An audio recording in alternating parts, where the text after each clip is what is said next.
घर में इतना ज़्यादा ख़राब परिस्थिति था कि जब बरसात के दिनों में पानी गिरता था ना, तो उसमें पानी चुभता था। 2 बहन की शादी करवाना है, घर का खर्चा चलाना है, 250 रुपये में कैसे ही चलेगा। एक बार मेरे सामने वीडियो आता है जहाँ पर लिखा होता है यूट्यूब से पैसे कैसे कमाएं। चलो वहाँ पर थोड़ा बहुत वीडियो अपलोड करूँगा, व्यूज़ आएगा और पैसा मिलना शुरू हो जाएगा। गांव वाले लोग, घर वाले लोग, बगल वाले सब बोलते थे ये लड़का तो पागल हो गया है। मोबाइल में अपना वीडियो कैमरा ऑन करता है और क्या क्या बकता रहता है। इसी बीच एक बहुत बड़ा दुर्घटना हो गया कि मेरे चैनल का जो एडसेंस अकाउंट है वो डिसेबल हो गया परमानेंटली। मतलब अब करूँ तो करूँ क्या? अब यूट्यूब करूँ या जॉब करूँ, कि साइबर कैफे में काम करूँ, कि घर का बात सुनूँ, कि जॉब ज्वाइन कर लूँ।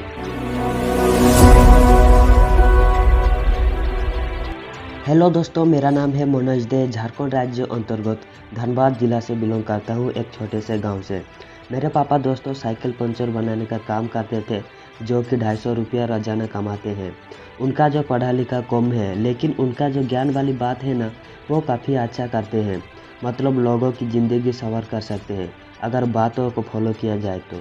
लेकिन दोस्तों किसी को ज्ञान वाली बातें करते थे ना, तो उनको वो वैल्यू नहीं करते थे, क्योंकि उनकी नज़र में मेरे पापा एक साइकिल पंचर बनाने वाले हैं। लेकिन दोस्तों मेरे लिए तो वो मेरे बाप है और मेरे लिए उनका ओहदा काफ़ी ऊंचा है। तो मुझे उसी टाइम समझ में आ गया कि ज़िंदगी में अगर आपके पास पैसा ना हो, आपका औरंग ऊंचा ना हो, तो आपका कोई वैल्यू नहीं करता है। तो दोस्तों आज मैं आप लोगों को मेरा जन्म से लेकर एक सक्सेसफुल यूट्यूबर बनने तक का जर्नी बताऊंगा, जो कि मेरे साथ क्या क्या हुआ और कैसे इन हालातों से बाहर निकला।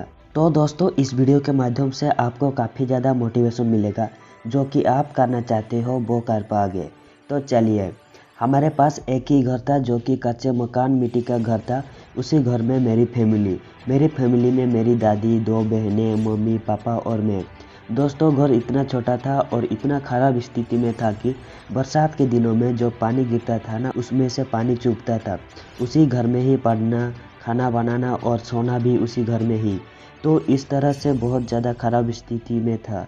मेरे पापा की रोज़ाना कमाई 250 रुपया था, जो कि उनकी हैसियत नहीं था कि मुझे एक अच्छा स्कूल में पढ़ा पाए। तो उन्होंने मुझे एक सरकारी स्कूल में ही एडमिशन करवाया, जहाँ पर कोई पैसा नहीं लगता। और आप लोगों को पता ही होगा कि सरकारी स्कूल का पढ़ाना और टीचर्स भी इतना ध्यान नहीं देते हैं पढ़ाने के ऊपर, और बच्चे भी उसी किस्म का ही होते हैं। और मैं भी ऐसा ही था, और मुझे भी नहीं पता था कि पढ़ाई लिखाई करके आगे क्या करना है।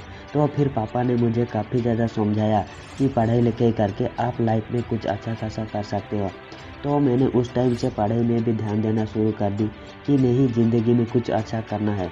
और मेरे पापा का एक सपना था कि मैं एक सरकारी नौकरी ले सकूं, इसीलिए वो मुझे काफ़ी ज़्यादा समझाया करते थे। तो उस तरह से मैं पढ़ाई में ध्यान लगाना शुरू किया, और 10वीं में भी मैं अच्छा खासा रिजल्ट किया, जो कि फर्स्ट डिवीज़न था। तो पापा खुश होकर मुझे एक कंप्यूटर गिफ्ट करते हैं। और वो कंप्यूटर ऐसा ही नहीं आया, पापा ने कुछ रखा था, नानी से कुछ मांगा और ऐसे ही थोड़ा बहुत मैनेज करके गिफ्ट किए थे। और मुझे भी बहुत खुश लगा कि चलो आज मेरे घर पर एक नया चीज़ आया है। उसके बाद क्या हुआ कि दोस्तों जब इंटर करने की बात आई, तो मैंने एक सरकारी कॉलेज से इंटर कंप्लीट किया। इंटर कंप्लीट करने के बाद अब मुझे बात आती है कि अब मुझे क्या करना है लाइफ में। तो मुझे लग रहा था कि मैं डिप्लोमा या बीटेक करूं, लेकिन मेरे पापा की इतनी हैसियत नहीं कि वो मुझे पढ़ा पाए। तो पापा ने कहा कि तुम आईटीआई कर लो, क्योंकि आईटीआई कम पैसा में कंप्लीट कर सकते हो। तो आईटीआई एडमिशन होने के लिए 15,000 रुपये चाहिए, जो मेरे पापा के लिए बहुत बड़ा अमाउंट था। आप समझ सकते हो, जो इंसान 250 रुपये कमाते हैं, तो एक बार में 15,000 रुपये कैसे दे पाएंगे, और वो भी अचानक से। तो मैंने क्या किया कि जो मेरा कंप्यूटर था उसको बेच दिया, और कुछ पैसा इधर उधर से इकट्ठा करके एडमिशन हुआ आईटीआई में। और मैं आईटीआई करते करते पॉकेट मनी निकालने के लिए, समझ रहे हो कि घर से नहीं दे सकते, और बहन की शादी करवाना है, घर का खर्च चलानी है, 250 रुपया में कैसे ही चलेगा। तो अपना पॉकेट मनी निकालने के लिए पढ़ाई भी करने लगे छोटे छोटे बच्चों को। उसके बाद उसी से थोड़ा बहुत पैसा आ जाता था, और उसी में से कॉलेज वगैरह जाया करता था। साइकिल से जाया करता था, 14 किलोमीटर जाना फिर आना, धूप में गर्मी में। तो ठीक है, उसी तरह से आईटीआई कंप्लीट किया। जब मेरा आईटीआई कंप्लीट हुआ, तो घर से प्रेशर आने लगा कि अब तुम्हें कोई ना कोई जॉब करनी होगी, क्योंकि बड़ी दीदी का तो शादी हो चुकी थी और छोटी वाली का बाकी था। तो पापा ने कहा अब तुम्हें जॉब वगैरह करनी करनी होगी। तो ITI कंप्लीट करने के बाद एक कंपनी से मुझे ऑफर आने लगा, जो कि एक कपड़े का फैक्ट्री था गुजरात में। मैं गया वहाँ पर, इंटरव्यू में सिलेक्शन हो गया। बताया गया कि 10,000 महीने को मिलेगा। तो दोस्तों मैं तीनों दोस्तों के साथ निकल पड़ा गुजरात पहुंचने के बाद जॉब में काम करने के लिए पहला दिन गया फैक्ट्री में। तो वो काम देखकर मेरा होश उड़ गया, क्योंकि वहाँ पर बहुत बड़ा मशीन लगे हुए थे और उन्हें मुझे ऑपरेट करना था। लेकिन वो सिखा देते थे प्रैक्टिस के साथ। और वहाँ का जो टेम्परेचर था इतना ज़्यादा था कि 40 से 45 डिग्री, और उस गर्मी में काम करना और उतना बड़ा मशीन को चलाना, जो मैं समझ गया कि ये मेरे बस की काम नहीं है, मेरे से नहीं हो पाएगा। तो 2-3 दिन रहने के बाद घर पर फ़ोन किया और बोला मेरे से नहीं हो पाएगा। तो 2-3 दिन रहने के बाद घर पर फ़ोन किया और बोला मेरे से नहीं हो पाएगा। मम्मी रोना धोना करके बोला चले आओ, यहाँ पर कुछ अच्छा काम ढूंढ लेंगे। तो फिर मैंने डिसीजन ले लिया कि घर चलते हैं। तो फिर मैं 7 दिन के बाद रिटर्न किया। तो मैंने क्या कि दोस्तों पढ़ाना कंटिन्यू कर दी, और उसके बाद एक साइबर कैफ़े में ज्वाइन कर लिया। और साइबर कैफ़े में मुझे 900 से 1000 रुपये मिलते थे महीनों के, और बच्चों को पढ़ाकर 1000 रुपये कमा लेता था। मतलब महीनों के में 2000 रुपये कमाना शुरू कर दिया। और घर से बात आई, अब तुम प्रिपरेशन कर लो कॉम्पिटिटिव एग्ज़ाम की, SSC, रेलवे, कोई भी सरकारी नौकरी कर लो, क्योंकि ये गांव के माहौल है और अभी भी माहौल है। बच्चों को अगर काबिल बनाना है तो एक ही रास्ता है, वो सरकारी नौकरी करवा लो। तो मेरे पापा का भी यही सोच था, गांव का भी और शहर का भी यही सोच था और है। तो पापा ने कहा कि तुम एक इंस्टीट्यूट में एडमिशन ले लो और प्रिपरेशन करो ताकि सरकारी नौकरी हो जाए। तो मैंने क्या किया कि फिर से वहाँ पर एडमिशन ले लिया और फिर से पढ़ना शुरू कर दिया। वो मजबूरी में, मेरा इंटरेस्ट एक्चुअली में नहीं था। फिर भी पापा का कहने से एडमिशन किया, पढ़ाई वगैरह शुरू किया, अच्छी तरह से पढ़ने लगा। अब दोस्तों क्या हुआ, साइबर कैफ़े में ही काम करते करते मेरे सामने एक वीडियो आता है कि यूट्यूब से पैसे कैसे कमा सकते हो। तो मैंने सोचा यूट्यूब से पैसे कैसे कमा सकते हो, तो वीडियो पर क्लिक किया और डिटेल जाकर देखा कि यूट्यूब पर वीडियो अपलोड करके पैसा कमा सकते हो। और उस टाइम पर यूट्यूब पर कोई रूल नहीं था। आज अगर चैनल बनाया और वीडियो अपलोड किया तो आज से ही आपका रेवेन्यू जनरेट होता है, अगर आपका व्यूज आता है तो। मैंने क्या किया कि एक सिंगिंग चैनल ओपन किया, क्योंकि मेरा थोड़ा बहुत सिंगिंग में इंटरेस्ट था और गिटार भी मुझे थोड़ा बहुत प्ले करना आता था। तो मैंने सोचा कुछ रिकॉर्डिंग करके वीडियो अपलोड करेंगे तो कुछ व्यूज भी आने लगेगा और थोड़ा बहुत अर्निंग भी होगा। तो वहाँ पर गिटार प्ले करके वीडियो डालना शुरू किया। लेकिन दोस्तों वहाँ पर वीडियो तो अपलोड करते गया, लेकिन व्यूज बहुत ही कम गया और 6-7 महीना में सिर्फ 30 सब्सक्राइबर ही गेन किया था। तो इसमें मुझे समझ आ गया कि इसमें मेरा कुछ नहीं होने वाला है।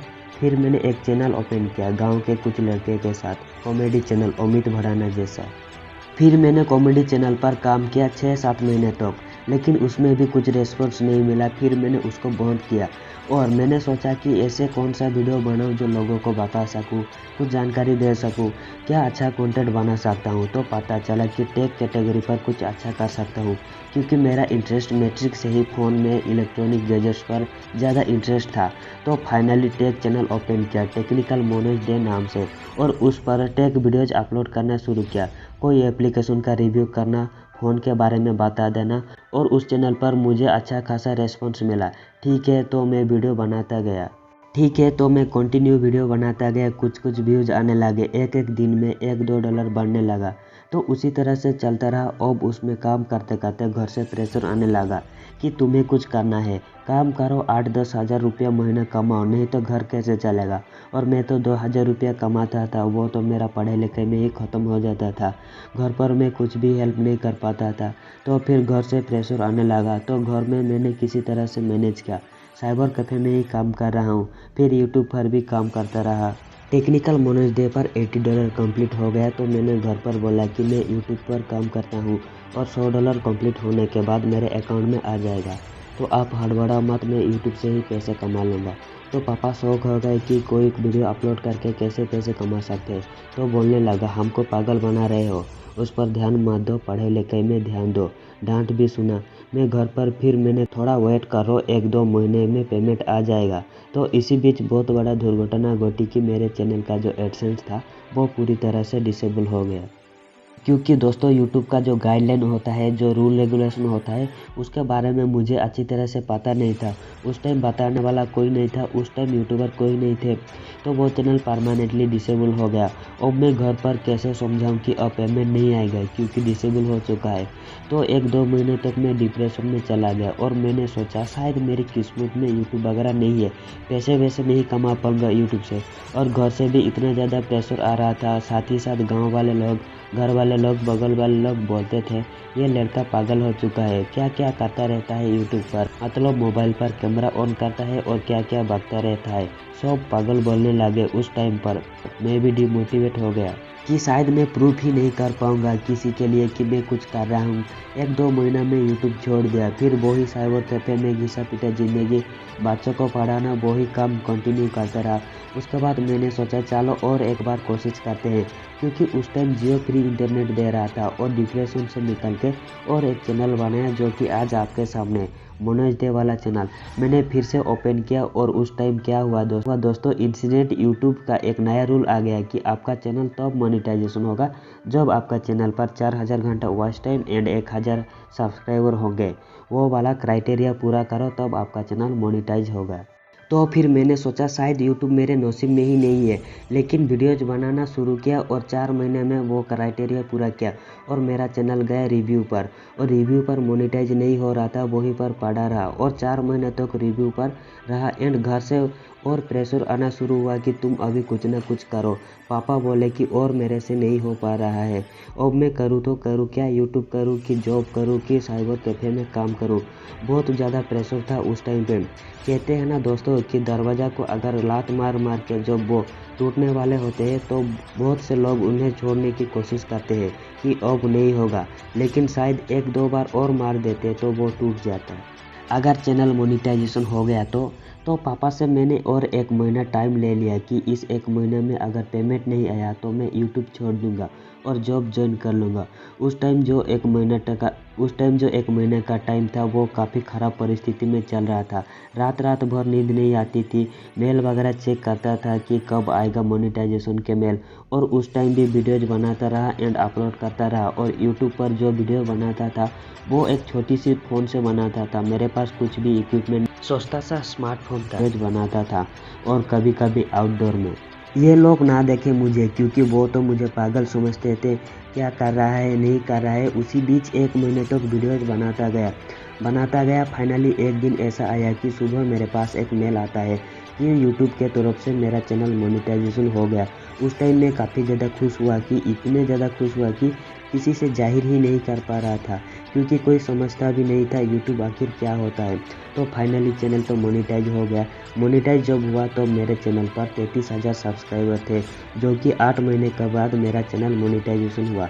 33,000 सब्सक्राइब होने से मेरे चैनल पर अच्छा खासा व्यूज आना शुरू हो गया था। तो क्या हुआ ना, एक ही महीने में जो $100 वाला कंप्लीट हो चुका था और $200 कमा लिया था एक ही महीना में। ये $200 होता है 14,000 रुपया मेरे बैंक अकाउंट में आता है। और आप समझ सकते हो ये 14,000 कितना बड़ा अमाउंट होता है एक गरीब फैमिली के लिए, जिसके पापा सिर्फ 250 रुपये कमाते थे, जो कि महीने भर में 6-7 हज़ार रुपये कमाते हैं। और जब एक ही महीने में 14,000 अकाउंट में आता है तो उनकी खुशी अलग ही लेवल का होता है। तो मैंने जाकर घर पर बोला, पापा मम्मी दादी सब लोग खुश हो गए और कहा हाँ इन्होंने सच बोला था, प्रूव किया कि यूट्यूब से भी पैसा कमाया जा सकता है। तो उसके बाद क्या हुआ ना, लोगों का भर भर के प्यार आना शुरू हो गया। चैनल तो रॉकेट की तरह चलने लगा। 1 साल में जो 1000 में इनकम करता था वो लाखों में बदल गया। आज के डेट में दोस्तों यूट्यूब के थ्रू काफ़ी सारी चीज़ खरीदा हुआ है, जैसे 25 लाख का तो मैं कार ही ले लिया, एक फ्लैट खरीदा, अपना घर बनाया, मम्मी पापा की लाइफस्टाइल पूरी तरह से बदल लिया।